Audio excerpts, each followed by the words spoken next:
Hi అండి, welcome back to my channel అండి, కీర్తి Sam blogs. అందరూ ఎలా ఉన్నారండి? నేనైతే బాగున్నాను.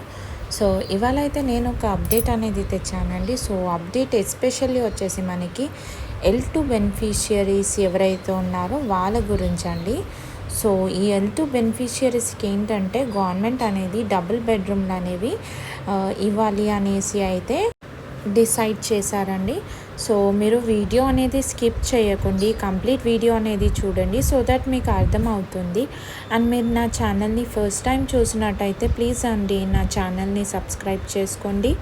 అండ్ మీకు ఈ వీడియో అనేది నచ్చితే కూడా ఒక లైక్ అనేది కూడా చేయండి. సో పదండి ఇంకా మనం వీడియోలోకి వెళ్ళిపోదాము. సో నేను ప్రీవియస్ వీడియోస్లో కూడా ఏం చెప్పానంటే మనకి ఇప్పుడు ప్రస్తుతానికి అంటే ఎగ్జిస్టింగ్ ఏదైతే 4000 ఇల్లులు అయితే మనకి ఉన్నాయో అవి వచ్చేసి 2017 నుంచి 19 వరకు కట్టిన వాళ్ళకైతే ఇస్తున్నారు కాబట్టి. సో ఇంకా మనము ఇప్పుడు L2 బెనిఫిషియరీస్ చూస్తే కనుక ఎన్నో ల్యాక్స్ ఆఫ్ అప్లికేషన్స్ అయితే మనకి ఉన్నాయి. సో మనం టోటల్గా చూస్తే కనుక 8 lakh పీపుల్ వచ్చేసి మనకి ఎలిజిబుల్ ఉన్నారు. అంటే డబుల్ బెడ్రూమ్ ఇల్లులకైతే ఎలిజిబుల్ అయితే ఉన్నట్టు అయితే మనకి ఒక సమాచారం అనేది వచ్చింది.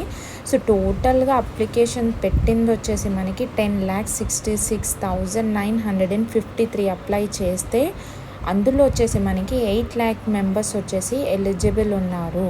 సో ఇంకా L1 చూస్తే 18,000 మెంబర్స్. అండ్ మనం వచ్చేసి ఇక్కడ L1 అంటే ఎవరికైతే సొంత స్థలం ఉంది బట్ ఇల్లు అనేది లేదు, సో వాళ్ళకి వచ్చేసి గవర్నమెంట్ 5 lakhs రూపీస్ అనేది ఇస్తారు వాళ్ళకి ఇల్లు కట్టుకోవడానికి. ఇంకా చూస్తే మనం L2 బెనిఫిషియరీస్ వచ్చేసి ఆల్మోస్ట్ 8,80,000 అప్లికేషన్స్ ఉన్నాయి, అది కూడా ఎలిజిబుల్.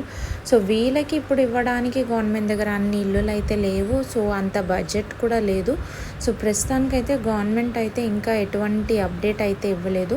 సో ఎగ్జిస్టింగ్ ఆల్రెడీ కట్టిన ఇల్లులు అయితే పెండింగ్ ఏవైతే ఉన్నాయో అవన్నీ కూడా మనకి కలుపుకొని ఇంకా అవి ఇచ్చిన తర్వాత రిమైనింగ్ ఎవరైతే ఉంటారో వాళ్ళకు వచ్చేసి కొత్తగా డబుల్ బెడ్రూమ్ అనేది ఇంకా కట్టడం అనేది అయితే జరుగుతుందండి. సో ఇంకా కట్టాలి అలాంటిది అయితే ఎటువంటి అప్డేట్ కూడా మనకి రాలేదు.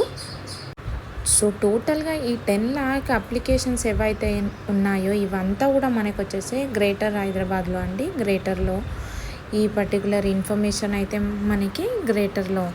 సో ఇప్పుడు అయితే మనకి ఇంకా L3 బెనిఫిషియరీస్ ఎవరైతే ఉన్నారో వాళ్ళకైతే గవర్నమెంట్ నుంచి ఇంకా ఎటువంటి బెనిఫిట్స్ కానీ రావు. సో ఇప్పుడు వచ్చిన అప్డేట్ అయితే L3లో ఎవరికైనా వచ్చినట్టయితే వాళ్ళకి ఎటువంటి బెనిఫిట్స్ అయితే రావండి, ఎందుకంటే వాళ్ళ దగ్గర ఆల్రెడీ సొంతం ఇల్లు ఉంది, జాగా ఉంది, కట్టుకున్న ఇల్లు ఉన్నాయి కాబట్టి వాళ్ళకి ఎటువంటి బెనిఫిట్స్ రావు.